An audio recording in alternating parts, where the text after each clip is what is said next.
Bienvenue les amis sur ma chaîne, je me présente, Maître Anthony, instructeur taekwondo, self-défense, passionné de japanimation et spécifiquement de Naruto. Et aujourd'hui, on va parler des voix originales dans les mangas et spécifiquement avec l'exemple de la voix japonaise de Naruto.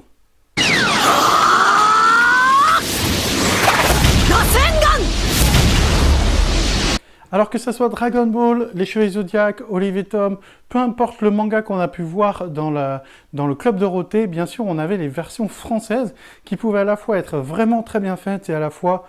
vraiment pas géniales. Plus j'ai grandi, plus je me suis intéressé à la version originale japonaise et honnêtement, maintenant, je ne regarde que en version originale japonais. Si je tombe sur un épisode d'animé, de manga ou autre qui n'est pas en VO, je ne regarde pas. Même si les acteurs français font du mieux, parce que je considère que les seiyuu, les voix japonaises ou les doubleurs en français, sont des vrais acteurs, malgré leur bon travail, je trouve qu'ils n'arrivent pas à avoir l'essence de la culture japonaise, de l'animé, et c'est pour ça qu'il y a des seiyuu extraordinaires, donc des doubleurs au Japon, et pour moi, ils représentent parfaitement leur personnage. Donc on pourrait très bien parler de la doubleuse japonaise de Sangoku ou d'autres doubleurs japonais, mais un truc qu'on remarque beaucoup avec les doubleurs japonais, c'est que les shonen, donc c'est des animés ou des mangas d'aventure un peu héroïques et que les garçons aiment bien, et bien souvent le héros est débuté enfant et souvent c'est une femme qui fait sa voix.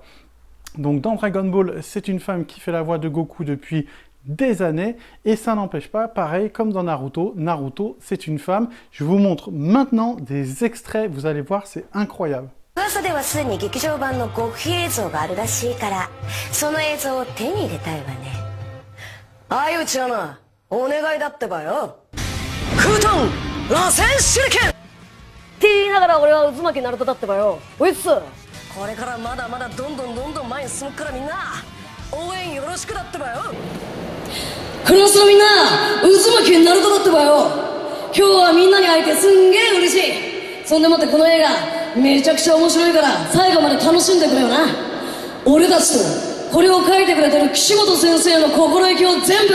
この術でみんなに持ってくぜ行くぜフートン螺旋手裏剣楽しんでくれってばよ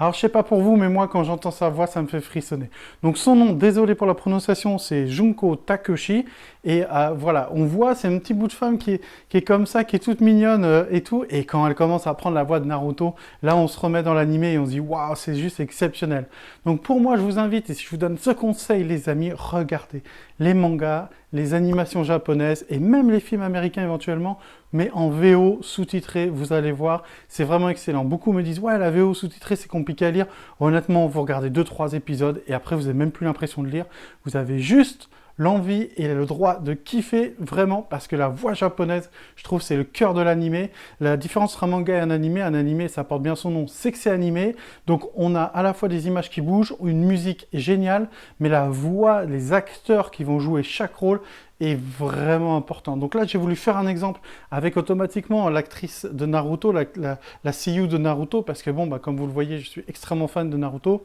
Si vous voulez voir d'autres seiyuu, je pourrais faire une vidéo là-dessus. Mais en tout cas, voilà. Kiffez Naruto, kiffez les mangas, kiffez la japanimation et surtout abonnez-vous, likez, c'était une petite vidéo pour vous faire plaisir et je pense que certains d'entre vous ne saviez pas que la voix de Naruto était une femme ou que la voix de Sangoku était également une femme. Donc je vous dis à très vite sur ma chaîne, si vous aimez la japanimation, je vous invite à partager auprès de vos amis, ça me fait toujours très plaisir. On se dit à très vite et juste date tes bayo.